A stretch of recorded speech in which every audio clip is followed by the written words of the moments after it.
안녕하세요. 이번 온실가스 에너지 감축연구회 목재분과위원회의 2020년도 배출권 거래제 주요 이슈 사항을 강의하게 된 KCM의 이정우입니다. 제가 듣기로는 목재분과위원분들은 배출권 거래제에 참여하고 있는 업체 담당자로 알고 있습니다. 따라서 제가 금일 강의할 내용은 다음과 같이 배출권 거래제 제도에 참여하면서 가장 기본이 되는 배출권 거래제의 개념과 2020년도 배출권 거래제의 지침의 주요 변경 사항에 대해 말씀드리도록 하겠습니다. 2020년도 배출권 거래제의 주요 내용에서는 배출권 거래제는 무엇이며 국가 온실가스 감축 목표에 대해 설명을 드리겠고, 제도 일정에서는 월별 진행해야 하는 업무에 대해 설명토록 하겠습니다. 배출권 거래제의 기본 개념은 다들 아시다시피 기업들의 정부로부터 부여받은 온실가스 배출 허용량 범위에서 생산활동 및 온실가스 감축 활동을 하는 제도입니다. 이 중 온실가스 감축 활동으로는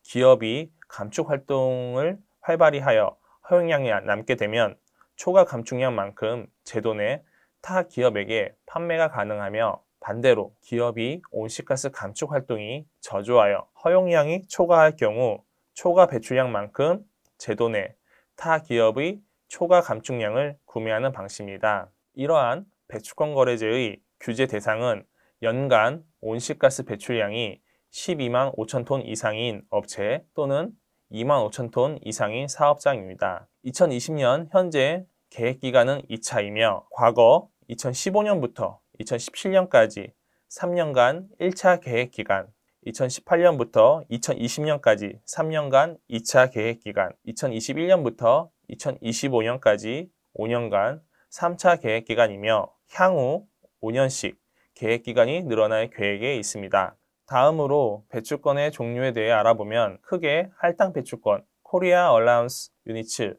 KAU와 상세 배출권 (Korea Credit Units인) KCU로 구분됩니다. 할당 배출권의 경우 정부가 업체에게 할당 배출권으로 배출권의 거래, 보유, 유연성이 높으며 이 배출권은 제출 한도가 없고 구매 후 별도의 전환 절차가 없이 할당량으로 바로 제출이 가능하며 국내에서 활동 가능성 및 편의성이 높습니다. 상세 배출권은 할당 업체가 외부 인증 실적 KOC 및 평정개발체제 인증 실적 CER을 전환한 배출권을 말하며 할당 배출권과 마찬가지로 거래, 보유의 유연성이 높습니다. 다만 해당 연도의 배출 인증량이 10%까지 제출 가능하며 보유 기간에 따른 리스크가 존재합니다. 앞서 언급한 외부사업 인증 실정의 경우 외부사업 사업자가 외부사업을 통해 인증받은 실적을 거래하며 거래의 유연성 및 보유 기간은 없지만 상세 배출권으로 전환하는 절차가 필요합니다. 청정개발 체제의 인증 실적도 상세 배출권으로 전환하는 절차가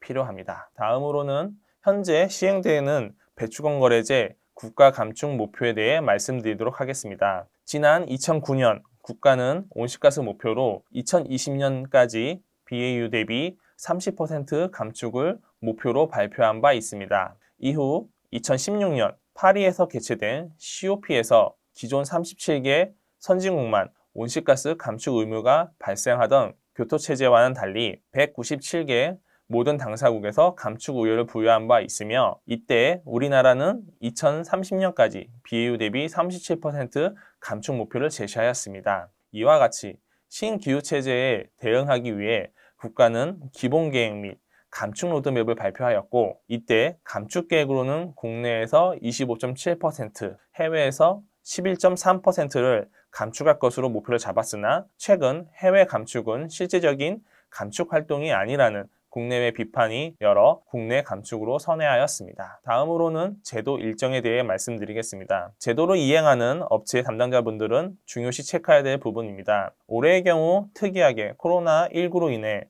한두 달 정도 수연된 부분이 있지만 법적 일정은 보시는 화면과 같습니다. 3월 31일까지 명세서 제출 및 추가 할당 신청이 있으며 5월 31일까지 배출량 인증에 대한 통보를 받고 추가 할당량 결정을 하여 등록하게 됩니다. 6월에는 배출권 2월 차입에 대한 신청, 승인, 통보 등이 있으며 말일까지 배출권 제출, 자발적 참여 신청, 배출량 인증에 대한 인증 신청이 있습니다. 또한 2021년 부터 시작될 3차 계획 기간인 할당 계획을 수립합니다. 7월에는 신규 진입자에 대한 지정 고시가 이루어지며 8월에는 3차 계획 기간 할당 신청서 제출을 합니다. 이때 할당량 조정 신청도 같이 받게 됩니다. 10월에는 신규 진입자 모니터링 계획 사전 검토 신청 요청, 모니터링 계획 변경 검토 요청, 신규 진입자 할당량 통보가 있습니다. 최근 용어 변경으로 모니터링 계획은 배출량 한정 계획으로 변경되었기 때문에 이 부분 참고하여 알고 계시면 좋을 것 같습니다. 네, 여기까지 배추권거래제의 개념 및 국가 온실가스 저감 목표, 주요 일정에 대해 설명을 드렸습니다. 다음 장으로는 2020년 온실가스 배출권거래제의 배출량 보고 및 인증에 관한 지침 개정 등에 대해 설명을 드리도록 하겠습니다. 지침 제26조 모니터링 계획의 변경건에서 제1항 중대한 변경사항이 발생할 경우 검토 요청 기한은 발생 후 14일 이내였지만 매 이행년도 10월 31일까지로 변경되어 검증기관의 검증을 거쳐 모니터링 계획을 변경한 후 환경부 장관에게 추가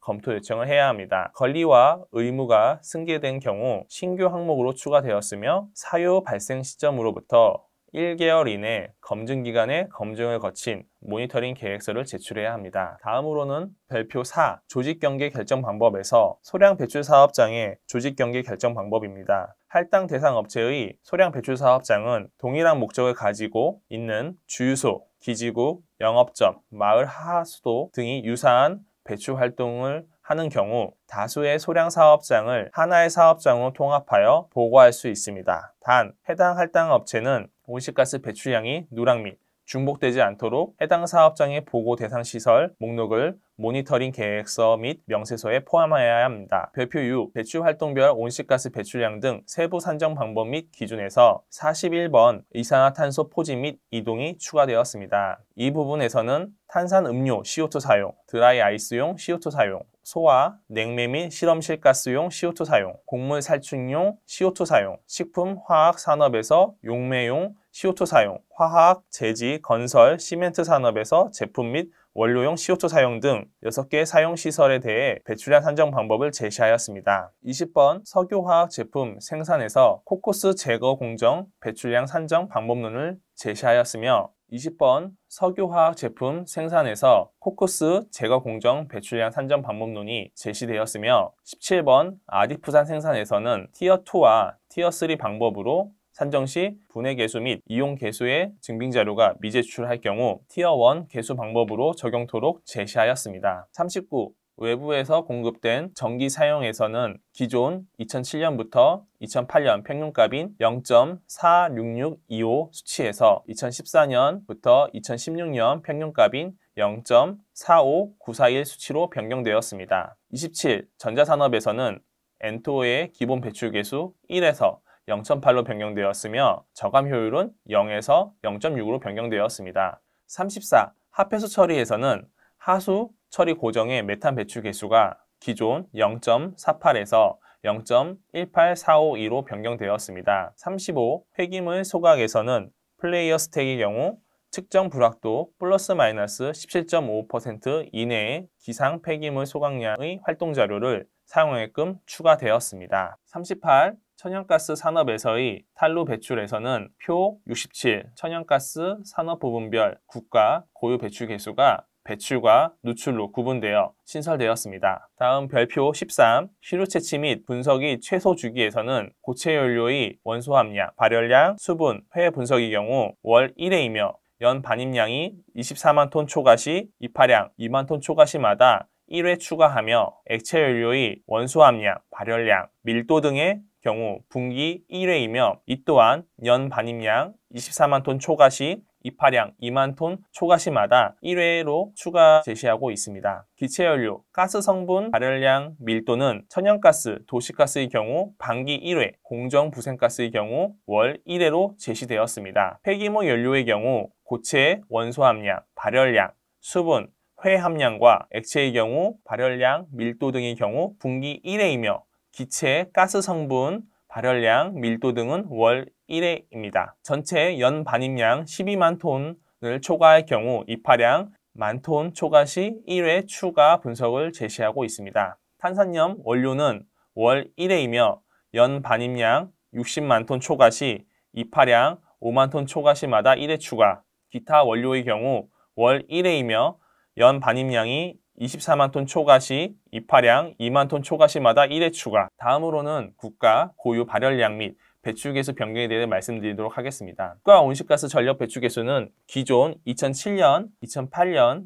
평균 배출개수에서 2014년, 2016년 평균 배출개수로 변경되었습니다. CO2의 경우 0.4653에서 0.4567로, 메탄의 경우 0.0054에서 0.0036으로, N2O의 경우 0.0027에서 0.0085로 변경되었습니다. 다음으로는 국가 고유 발열량 변경건입니다. 우리나라에서는 5년마다 요별 발열량을 고시하고 있어 이번 변경에 이 수치들이 반영되었습니다. 대부분 플러스 마이너스 0.1 수준으로 변경이 일어났으며 용재, 항공유, 윤활유, 석유코크스, 부생연료, 도시가스, 국내 무연탄, 연료용 수입 무연탄, 연료용 유연탄, 원료용 유연탄, 아야촌탄 등이 큰 폭으로 변경이 일어났습니다. 변경된 발열량을 참고하시어 명세서 작성 및 관련 인자 적용 시 주의하시면 될 것 같습니다. 이상으로 강의를 마치겠습니다. 비대면 강의인 만큼 한 분 한 분 업체의 특성 및